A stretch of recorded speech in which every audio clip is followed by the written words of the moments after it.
யோகாம்பாஸில் இப்போ சாம்பார் பொடி, ரசப்பொடி, இட்லி தோசை மிளகா பொடி, பருப்பு பொடி அண்ட் டீடாக்ஸ் பொடி, டீடாக்ஸ் டீ பொடிங்கிறது கஷாய பொடி. இது எல்லாமே இப்போ தயாராக இருக்குது. உங்களுக்கு எல்லாருக்கும் இதோடைய கான்டாக்ட் டீட்டெயில்ஸ் டிஸ்கிரிப்ஷன் பாக்ஸ்லேயும் கீழேயும் கொடுத்துருக்கோம். வாட்ஸ்அப் நம்பர் அது வழியாக நீங்கள் உங்களுக்கு என்ன தேவையோ அதை தொடர்பு கொண்டு நீங்கள் பதிவு பண்ணிடலாம். அதை அனுப்பி வைக்கிறதுக்கு நாங்கள் கடமைப்பட்டிருக்கோம். வணக்கம், நான் உங்களை விமான யோகாம்பாள் சுந்தர். இன்றைக்கி என்ன பார்க்க போகிறோன்னா, இதுவும் ஒரு இன்ட்ரெஸ்டிங்கான ஓல்டன் டேஸ் ரெசிபி தான். இதுக்கு ஏன் இந்த மாதிரி பேர் வந்ததுன்னு எனக்கு தெரியாது. கத்திரிக்காய் பஜ்ஜி அப்படின்பா. பஜ்ஜினா எண்ணெயில் போட்டு எடுக்கிறது கிடையாது. இதை வதக்கிட்டு அரைச்சி தயிரில் கலந்து அது மாதிரிலாம் பண்ணணும். இது ரொம்ப இன்ட்ரெஸ்டிங்காக இருக்கும். இது நீங்கள் எதோட வேணாலும் தொட்டுன்னு சாப்பிட்லாம். அப்படி இல்லையா சாதமாக கூட நீங்கள் பிசைஞ்சு சாப்பிட்லாம். அந்த மாதிரி அளவுக்கு இது ரொம்ப ரொம்ப நல்லாயிருக்கும். ஸோ ஸ்டெப் பை ஸ்டெப் எப்படி பண்ணுறதுன்னு பார்க்கலாம்.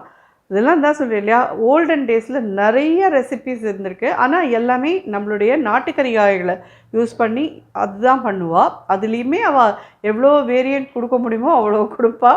நாம் அதான் சொன்னேன்ல, நான் கொஞ்சம் எனக்கு நிறைய நம்ம இன்னும் என்ன பண்ணலைன்றது யோசித்து உங்களுக்கு இது எல்லாத்தையும் எடுத்து கொடுத்துருக்கேன். நான் திருப்பியும் இந்த வீடியோலையும் சொல்கிறேன், வேறு எதானே நீங்கள் தேவைப்பட்டவா எனக்கு சொன்னேன்னா நான் கண்டிப்பாக அதை பண்ணுறேன்.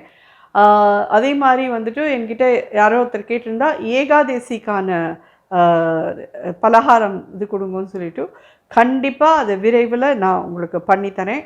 ஸோ ஏகாதேசிக்கான விரதத்தன்னைக்கு சாப்பிடக்கூடிய பலகாரமாக என்ன பண்ணலாம் அப்படிங்கிறது பண்ணித்தரேன். அதே மாதிரி இன்னொருத்தர் கேட்டிருந்தா காலிஃப்ளவர் ரசம். எஸ், அதுவும் நான் கண்டிப்பாக பண்ணுறேன். அதெல்லாத்தையும் இந்த வீடியோலே சொல்லிடுறேன். அது தவிர இன்னொருத்தர் கேட்டிருந்தா ஓமவல்லி ரசம், அதுவும் பண்ணுறேன் விரைவில். ஓமவல்லி ரசமும் நாளைக்கு எனக்கு கிடைச்ச போது, அதாவது எங்காச்சும் செடியில் இருக்கிறதெல்லாம் இப்போ கொஞ்சம் இதாக இருக்குது. ஸோ ஃப்ரெஷ்ஷாக இலை வந்ததும் கண்டிப்பாக பறித்து உங்கள் எல்லாருக்கும் கண்டிப்பாக ஓமவல்லி ரசமும் பண்ணுறேன். இது நெக்ஸ்ட் நம்ம இந்த கத்திரிக்காய் பஜ்ஜி அது எப்படி பண்ணுறதுன்னு பார்க்கலாம். ஏன்னா அந்த நாளில் பண்ணுறச்செல்லாம் கத்திரிக்காயா வேண்டாம் அப்படின்னு நான் சொன்னது போக இந்த கத்திரிக்காய் மேலே அவ்வளோ ஒரு லவ் வந்துடுது. அதுக்கப்புறம் இது ரொம்ப எனக்கு பிடிச்சி போயிடுது. ஸோ இதை எப்படி பண்ணுறதுன்னு பார்க்கலாம்.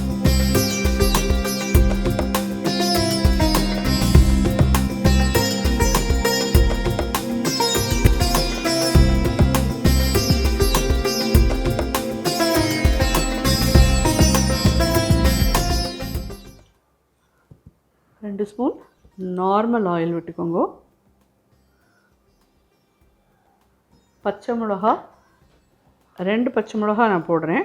உங்களுக்கு இன்னும் கொஞ்சம் காரமாக வேணும் அப்படின்னா இன்னும் ஒன்று கூட நீங்கள் ஆட் பண்ணிக்கோங்க. இந்த இதில் கத்திரிக்காய் அது மாதிரி நீளமாக நறுக்கிக்கோங்க. இதையும் இதில் போட்டுருங்க. இது இந்த பச்சை கத்திரிக்காயில் தான் நல்லா இருக்குமா மாமி அப்படின்னு சொல்லி கேட்டீங்கன்னா, அதாவது கொஞ்சம் இந்த உஜாலா கத்திரிக்காய்னு இப்போ வரது பற்றியெல்லாம் அதில் பண்ணினேன்னா ரொம்ப மசிஞ்சு போயிடும். அது நல்லா இருக்காது. ஒன்று இந்த மாதிரி பச்சை கத்திரிக்காயில் பண்ணுங்க. அப்படி இல்லைன்னா இந்த வரி வரியாக வரும் கத்திரிக்காய், நீல கத்திரிக்காய், அந்த வரி வரியான கத்திரிக்காயில் பண்ணினாலும் நல்லாயிருக்கும். இது நாட்டு கத்திரிக்காயில் ரொம்பவே நல்லாயிருக்கும். அந்த வயலட்டில் கோடு கோடாக போட்டது இருக்கிறதுல நல்லாவே இருக்கும் நிச்சயமாக. ஏன்னா இந்த உஜாலா கத்திரிக்காயில் பண்ணாதீங்கோ, அது அவ்வளோவா நல்லா இருக்காது. ஜஸ்ட்டு இந்த கத்திரிக்காய்க்கு தேவையான உப்பு ஒரு சின்னதாக ஒரு 1/4 டீஸ்பூன் போடுறேன், அவ்வளோதான். இது கொஞ்சம் நல்லா வதங்கட்டும். மூடி போட்டு வதக்கிடலாம். ஆக்சுவலி இதை சில பேர் என்ன பண்ணுவான்னா புளி விட்டும் இதை அப்படியே பண்ணுவா. நம்ம இன்றைக்கி என்ன ஆட் பண்ண போகிறோம் அப்படின்னு சொல்லி கேட்டிங்கன்னா தயிரில் தான் நான் பண்ண போகிறேன். எனக்கு தயிரில் விட்டு பண்ணுறது தான் எனக்கு பிடிக்கும். ஸோ அது மோர் குழம்பு மாதிரியும் இருக்கும். கத்திரிக்காய் மோர் குழம்பு எப்படி இருக்குன்னு யோசிச்சு பாருங்க. அப்படி தான் இருக்கும், ரொம்ப நல்லாயிருக்கும். ஆனால் கத்திரிக்காய் பிடிச்சவா எல்லாருக்கும் கண்டிப்பாக இந்த கத்திரிக்காய் பஜ்ஜி பிடிக்கும். எனக்கே அது ஒரு தடவை யோஜனையாக இருக்கும், இதை போய் ஏன் பஜ்ஜிக்கிறா அப்படின்னு சொல்லிட்டு. ஆனால் அது பேர் பழைய நாள்லலாம் அப்படி தான் சொல்லுவாள், கத்திரிக்காய் பஜ்ஜி பண்ணலாமா அன்றைக்கி அப்படின்பா. அதனால் இது கொஞ்சம் வதங்கட்டும், பார்க்கலாம். இது பார்த்தீங்கன்னா நல்லா வதங்கிடுத்து. ஒரு 5 மினிட்ஸ் கூட நல்லா வதங்கிடும்.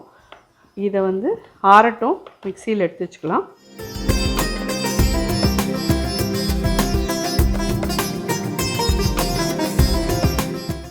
இதுலேயே இன்னொரு சின்ன டீஸ்பூன் எண்ணெய் விடலாம்.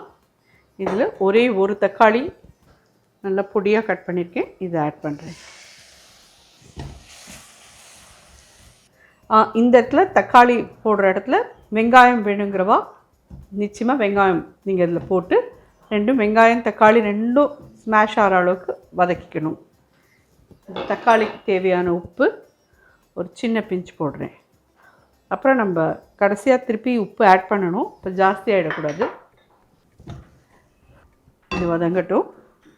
இதை வந்து ஃபைன் பேஸ்ட்டாக பண்ணக்கூடாது. நான் சொல்கிற மாதிரி பல்சஸ் எப்பயும் சொல்லுவேன் பார்த்துருக்கேளா, அதுவே நிறைய பேர் எனக்கு அழகாக சொல்கிறேன் மாமி ஃப்ரிக்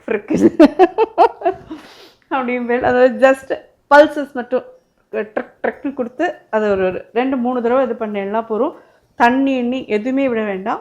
ஜஸ்ட் பல்சஸ் கொடுத்து அரைச்சி இதோடு கலந்து அதுக்கப்புறமா எப்படி பண்ணுறதுன்னு பார்க்கலாம். ஸோ இது கொஞ்சம் ஆறட்டும். இது பல்சஸ் கொடுத்து எடுத்து வரேன். இதுவும் நல்லா மசிஞ்சு அதுக்குள்ளே வெந்துடும். இது தக்காளி வதங்கின்னு இருக்கு. தயிர் 1 கப் எடுத்துட்டுருக்கேன். நல்ல புளிக்காத கெட்டி தயிராக இருக்கட்டும். கத்திரிக்காயை பல்சஸ் கொடுத்து எடுத்துன்னு வந்தாச்சு. இதை இதில் ஆட் பண்ணலாம். இது நல்லா மிக்ஸ் பண்ணிக்கலாம்.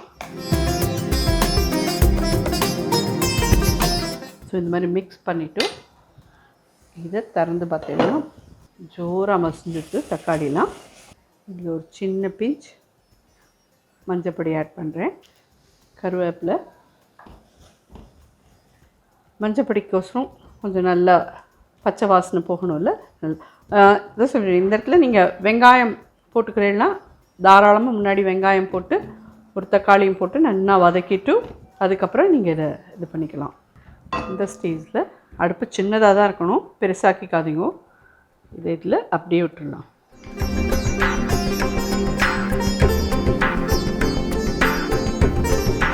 கன்சிஸ்டன்சி பார்த்தீங்கன்னா இப்படி தான் இருக்கும். இது அப்படியே நீங்கள் சாதத்துக்கும் பிசைஞ்சு சாப்பிட்லாம், சப்பாத்தி தொட்டுன்னு சாப்பிட்லாம். ரொம்ப நல்லாயிருக்கும்.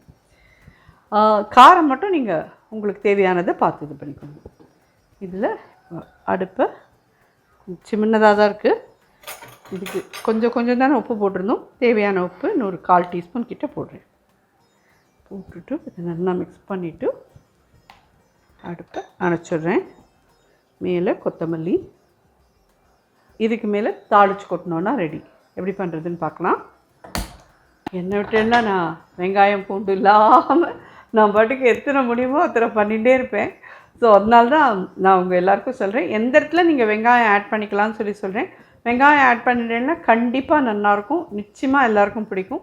தக்காளி வெங்காயம் நல்லா வதக்கிட்டு அதுக்கப்புறமா இந்த மாதிரி மஞ்சப்பொடி, உங்களுக்கு வேணால் காரப்பொடி கூட நீங்கள் அதில் ஆட் பண்ணிக்கோங்க. ஏன்னா பச்சை மிளகா காரம் மட்டும் போகாதுன்றவோ காரப்பொடி வேணாலும் நீங்கள் ஆட் பண்ணிக்கோங்க. நான் இப்போ வந்து இதில் கொஞ்சமாக தேங்காய் எண்ணெயில் கடுகு அண்ட் மிளகா வத்தல் மட்டும் தாளித்து இதில் விட போகிறேன். அவ்வளோதான். ஒரே ஒரு ஸ்பூன் எண்ணெய் விட்டுருக்கேன். தேங்காய் எண்ணெய் ஒரு 1/2 டீஸ்பூன் கடுகு போடுறேன். 2 வரமிளகா போடுறேன். 1/2 டீஸ்பூன் உளுத்தம்பருப்பு, 1/4 டீஸ்பூன் பெருங்காயப்பொடி.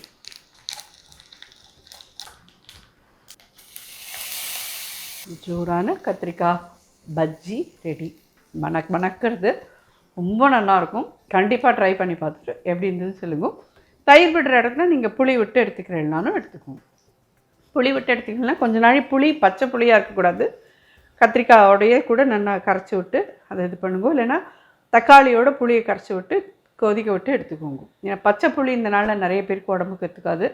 அது இன்னொரு வெர்ஷன், அந்த இன்னொரு தடவை பண்ணி காமிக்கிறேன். இது வந்து இந்த தடவை நீங்கள் எல்லாம் ட்ரை பண்ணுங்க. எப்படி இருந்து ஃபீட்பேக் சொல்லுங்கள். நன்றி.